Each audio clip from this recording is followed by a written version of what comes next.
আজ হয়তো তোমাদের কাছে কিছু কথা শেয়ার না করলে নিজেকে কোনোদিন ক্ষমা করতে পারবো না। এই যে তুষারদাকে তোমরা সবাই চেনো, হয়তো তার থেকে বেশি আমি ওকে চিনি। কারণ আজ থেকে প্রায় 6 বছর আগে আমি একটা মেয়ের সাথে রিলেশনশিপে ছিলাম। কিছু কারণের জন্য তখন আমাদের রিলেশনশিপটা ভেঙে যায়। সেই সময় আমি মেন্টালি অনেকটাই ভেঙে পড়েছিলাম।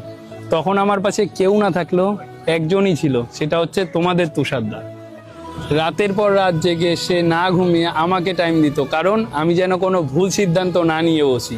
এমনকি আমি এক সময়ে অনেকটাই ফাইন্যান্সিয়াল প্রবলেমে পড়ে যাই। তখন আমার আইফোনটাও নষ্ট হয়ে যায়। ভেবেছিলাম আর কোনো দিন ভিডিও কন্টিনিউ করতে পারবো না, কিন্তু সেই সময় প্রায় 20,000 টাকা দিয়ে আমার ফোন ঠিক করে দিয়ে আমাকে ভিডিও করার সহযোগিতা করেছিল আর কেউ না, সেটা হচ্ছে তোমাদেরই তুষারদা। আর যাই হোক, আমি নিজেও জানি ভাই আমার সাথে কোনোদিন স্বার্থ নিয়ে মেশেনি, কিন্তু আমার কিছু ভুলের কারণে আজ ভাইয়ের সাথে আমার কথা হয় না। এই কথা বলবো, ভুল তো মানুষ করে, না হয় আমিও একটা বড় ভুল করেছি। তোমরাও তো আমাদের ফ্যামিলি মেম্বার, লাস্টবারের ভুলটা না হয় তোমরাই ক্ষমা করতে বলো।